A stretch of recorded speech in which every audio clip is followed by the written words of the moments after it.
So, this is my honor mentorship capstone. I'm gonna take you through. We're gonna start with the about me.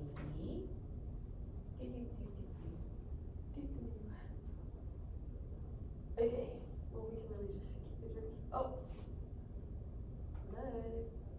Is it being weird? Yeah, a little bit. There we go. So, basically, I was at the zoo, you know that. Yes. And every day I would go, I would either learn ticket booth, and this is what I wore typically, but I would work at the ticket booth. I could do different experiences, like the small animal with the reptiles, and then also running the wildlife walk, which is the tours. And then sometimes I would go to the drive-through side and help with like the different activities over there, or we had special events like for Easter we did like Bunny Palooza. But I do different experiences, stuff like that, and help on the drive-through side. And while I was there, I met a lot of cool people and a lot of like people of different ages, because a lot of volunteers are like older sometimes, and then a lot of us workers are like either in college or my age.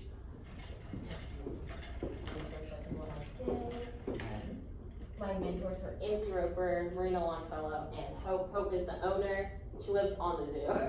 So like if you go to the drive-thru, you like pass her house. Sweet. Yeah.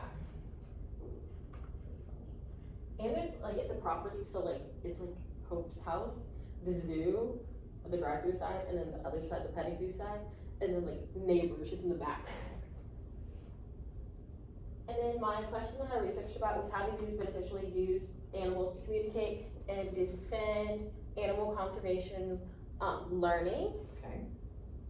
And the way I got into this is when I was deciding to choose my essential question, I just knew that our zoo was really like our main goal to like care, conserve, and connect with people. And it really interests me in how we connect and help spread the like knowledge of conservation as well. So that's why I came up with that essential question, as well as the research I conducted was like more primary, like I did a lot of personal research of like observational and testimonials and stuff like that. And then also I used 3 different sources that I will go to find different knowledge on this, my research. So basically, most people know that zoos are like a way, like people go on their off time or whenever they're just feeling like they need a day off and they go with their kids, or sometimes there's adults going alone for different experiences or stuff like that. But it's not really thought about on like if they're going to like seek out like knowledge or learn about conservation, or if they're just going to see the animals. So that's what I kind of had to figure out first. So all of these things are talking about like the first source I used, he was an education program coordinator at the Oregon Zoo, and he talks about reasons why zoos are good educational tools in general. And he basically says that like, for one, it's out of the school environment, so kids are more interactive and are learning more because of the fact that they're not just sitting in a classroom looking at a screen, they can interact with animals. He also talks about how, like for colleges, zoos can be used as like, they can do their own personal research there, like you go to an aquarium, like you can see different things like schooling or different interactions that you normally wouldn't see just like using your computer or laptop for other people's research, stuff like that. And then he also just says that zoos like kind of are an unfamiliar setting, so you're kind of reaching out and doing something that you're not normally doing. Gotcha. And then the second research or source I used was kind of these 2 people that did surveys and stuff that said, do zoo visitors come to learn?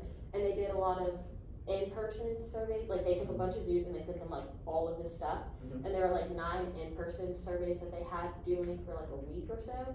And then they had surveys that they sent out online that people would fill out from all these different zoos. Okay. And basically like they essentially concluded that a lot of people do come to learn, but not specifically for conservation, just to experience and learn something new. And they kind of put in the fact that the people or the staff there also have the idea that they're coming to share knowledge, and the ways in which they do it, they share as well. And then the last one I went to kind of went into the logistics of how you should do that. So they were saying that whenever people come to the zoo, what's the best way to get across to them like your conservational efforts? So one thing was the exhibitions. So how were your exhibits designed, and like were they designed to where the people were more like appealed to it, where the animals be able to be seen more easily? Because if the animals were able to be seen more easily, most people would enjoy that more, because sometimes if they're like in their little like hide spaces sleeping and stuff like that, people are kind of bored and they just don't feel as close with the animals as they would if they were out and interacting. Another thing they said is the conservational efforts, like how the zoo presents them inside the zoo. Like some people do these, where they'll have petitions being signed at the zoo, which is better, because if you try to get someone to do something outside of the zoo, it's less likely to happen because they might go home and forget or have to go run and do something. So doing things inside the zoo around all the people is better as well.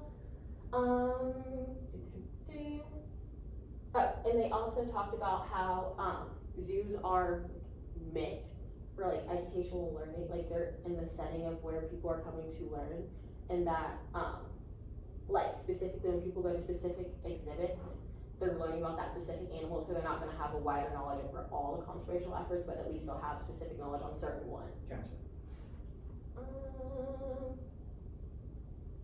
And then I also did an interview with one of my mentors named Ainsley Roper. She used to work with me. She left not too long ago. And she was a lemur zookeeper, and then she was also the GE lead, which is the guest experience lead. She basically, a bunch of the questions included, I'll go over the most important ones. I asked her, do you feel many guests have prior knowledge on animal conservation at zoos before coming to this facility? And she said that she wasn't quite sure about that, because like we're a smaller zoo, basically like bigger zoos like Zoo Atlanta, all of those, they have more they have more funding to go towards marketing and stuff like that, so that they're gonna get more recognition and people come in for their conservational efforts. But like zoos like us, we typically can't get out the conservational efforts beforehand, but like with our tours and stuff, we do talk about it, so that's when they would actually look into it beforehand. And then I also said, do guests gain lots of knowledge on conservational or animal conservation after leaving the facility? And she said if visitors are actively engaged, and she was also explaining how some people come just to see animals. Like they don't really want to pay attention, and like I can see that as well when you go on tours. But some people don't really listen to any of the facts. Right. They kind of just like look at the animals, and then they're kind of just, oh, okay. And then there's other people that like whenever you're asking the questions to like get them more engaged, they'll actually respond instead of just like stare at you. So things like that.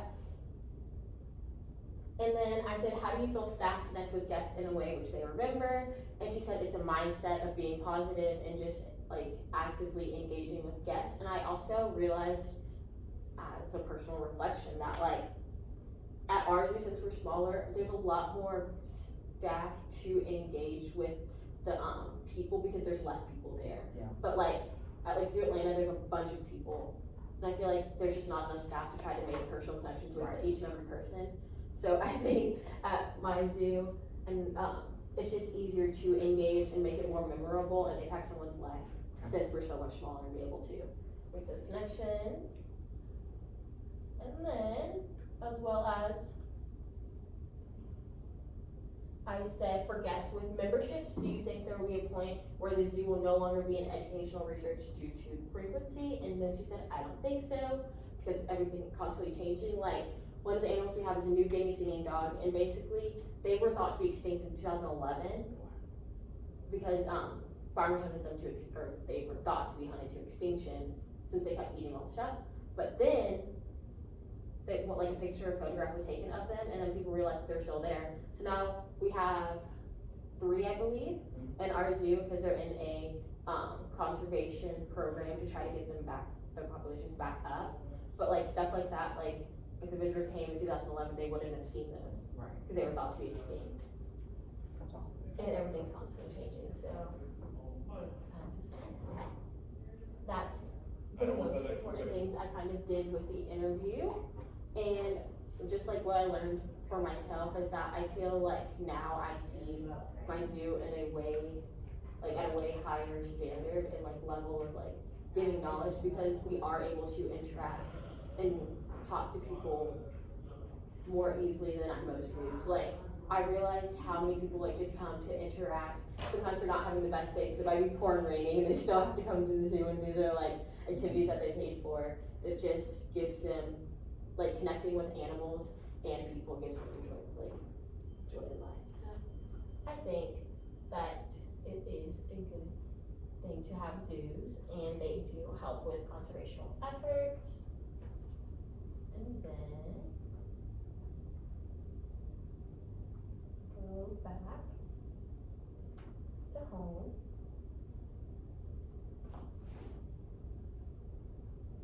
And then I have a little feedback session for feedback. And I just have the question, if you have any questions about the question or anything like that. So your zoo's part of different, like, breeding programs for Yeah, endangered animals? it is. Do you have a favorite animal? Oh, my favorite animal is a honey badger. And we do have honey badgers, we have two. Very cool. So, what was the name of the dog again? The New Guinea singing dogs. Okay. How did y'all get the dogs, do you know? I'm not sure how they brought the dogs, but I just know they were brought for the breeding program. Do you know other zoos that have the same animals? Do The y'all breed? same animal? Do you have other zoos? Do you all work with other zoos? Yes. I'm not sure quite on the name, because I know, not specifically for New Guinea singing dogs, Right. but like we do work like Touchley Wildlife Zoo and different other zoos for conservation programs, but I'm not sure like specifically for which For which one. animals do what? Yeah, Awesome. but zoos are really connected. I was not aware of your zoo, so I'm gonna have to go Yeah, see it. but they're really interconnected. Like we have otters, or we had one otter there that basically she came from a different zoo because her other two pals like suddenly like died and got sick, and like otters can't really live alone. Right. So they brought her to our zoo, like as an emergency situation, and then she actually was able to connect with our otter because they weren't sure if it was going to be a good fit because sometimes it's hard to grow on each other if they're not young. Right. But she was able to come to like our group of otters and that often. So it's just different things. Things Zoos like are that. always connected. That's neat. Very good job.